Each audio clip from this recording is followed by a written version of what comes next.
नमस्कार मित्रांनो. आज आपण बोलणार आहे एका अशा ठिकाणाबद्दल ज्यांच्याकडे पैसा पण खूप आहे, त्यांची लोकसंख्या पण ठीक आहे, त्यांच्याकडे टेक्नॉलॉजी पण आहे आणि त्यांना इतिहास पण आहे. पण फक्त निर्णय घ्यायला त्यांना थोडा वेळ लागतो. राईट, मी बोलतोय युरोपियन युनियनबद्दल. अलीकडे फ्रान्सचे राष्ट्राध्यक्ष इमॅन्युअल मॅक्रॉन यांनी एक जोरदार भाषण दिलं. त्यांनी सांगितलं की युरोपने आता महासत्तेसारखा विचार करायला आणि वागायला सुरुवात करायला हवी. त्यांनी साधं सांगितलं, आपण मोठे आहोत आणि मोठ्यांसारखं आता वागायला हवं. आता प्रश्न असा आहे की युरोप खरंच महासत्ता बनवू शकते का पुन्हा एकदा? पहिल्यांदा आपण आत्ताच्या जगाचा सीन बघूया. कोल्ड वॉर संपल्यानंतर जवळपास 20 ते 25 वर्ष जगात एकच सुपर पॉवर होता. कोण? युनायटेड स्टेट्स म्हणजे अमेरिका. तोच सगळे निर्णय घेत होता. तोच नियम ठरवत होता आणि बाकी जग फक्त ऐकत होतं. पण आता मात्र गेम बदलले आहे. आज तुम्ही चीनची इकॉनॉमी बघा. जवळपास $19 ट्रिलियन वर पोहोचली. त्यांचं लष्करसुद्धा वेगाने वाढते. तुम्ही इंडियाची लोकसंख्या बघा. जवळजवळ 1.4 अब्जांपेक्षा लोकसंख्या जास्त झालेली आहे आणि त्यांची अर्थव्यवस्था सुद्धा $3.5 ट्रिलियन आसपास आहे. म्हणजे आता जग ॲक्च्युअली मल्टीपोलार होते. सगळेच बॉस बनायला तयार आहेत. चायना पण, इंडिया पण, युरोपियन युनियन पण आणि अमेरिका तर आहेच. ह्या सगळ्यांच्या मध्ये उभा आहे EU म्हणजे युरोपियन युनियन. युरोपियन युनियन म्हणजे नक्की काय? युरोपियन युनियन युरोपचे 27 देश आहेत. त्यांची लोकसंख्या जवळपास 450 मिलियन आहे.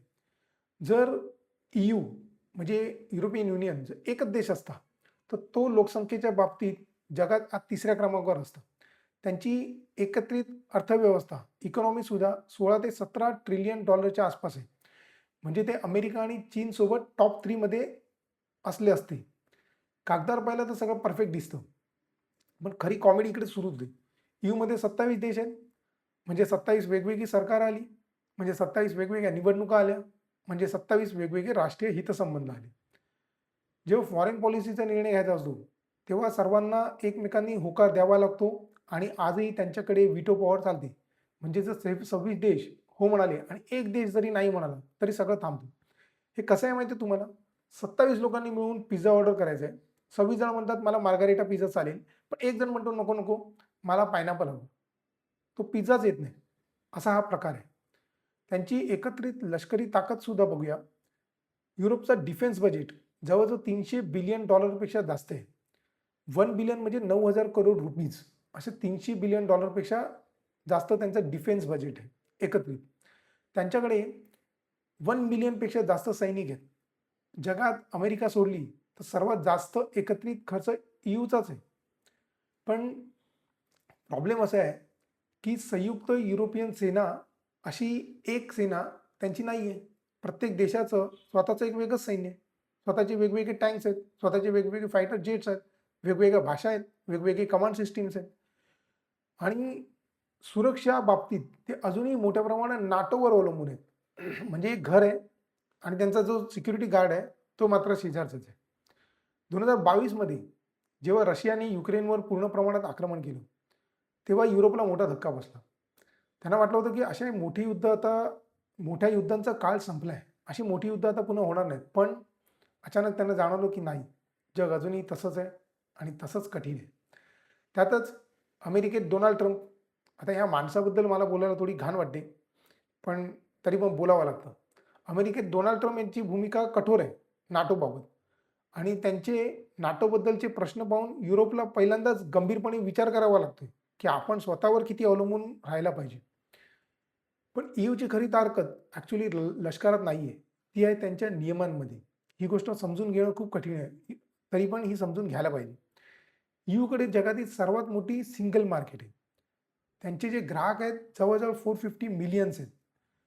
कोणतीही मोठी कंपनी, मग ती अमेरिकेची असू दे किंवा चीनची असू दे किंवा भारतीय असू दे, तिला जर युरोपमध्ये धंदा करायचा असेल, तर EUचे नियम पाळावेच लागतात आणि त्यांचे जे नियम आहेत, जसे डेटा प्रोटेक्शनचे त्यांचे नियम, त्यांची पर्यावरणीय मानकं, त्यांची स्पर्धा धोरणं, ही कित्येक वेळेला जग कॉपी करण्याचा प्रयत्न करत असतात. त्यांचे हे मानक जागतिक मानक आहेत. म्हणजे EU टँकने नाही, तर कायद्याने प्रभाव टाकतो. त्यांच्या इकडचे कायदे इतके प्रभावी. आजच्या जगात शक्ती म्हणजे काय? तर फक्त विमानातून किंवा नौकांमधून अ, अ, गोष्टी इकडे आणि तिकडे वाहून नेणं असं आहे का? ती ॲक्च्युली आहे तंत्रज्ञानात, ती ॲक्च्युली आहे त्यांच्या इकॉनॉमीमध्ये, ती ॲक्च्युली असते नियम बनवण्यामध्ये. आणि या क्षेत्रात EU आधीच मोठा खेळाडू आहे पहिल्यापासून. पण महासत्ता बनण्यासाठी त्यांना पुन्हा महासत्ता बनायची असेल, तर फक्त ही संसाधनं पुरेशी नाही आहेत. त्यांच्यासाठी त्यांच्याकडे एक राजकीय इच्छाशक्ती त्यांना डेव्हलप करावी लागेल.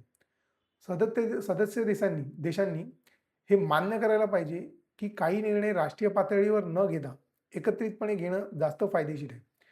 मॅक्रॉन यांचं म्हणणं असं आहे, जे युरोपने 10 ते 15 वर्षात संरक्षणात जर जास्त कोऑर्डिनेट केले एकमेकांशी आणि व्हीटो सिस्टीममध्ये सुधारणा केली आणि एकसंध परराष्ट्र धोरण तयार केलं, तर तो 2035 आणि 2040 पर्यंत एक पूर्ण जागतिक शक्ती बनू शकतो.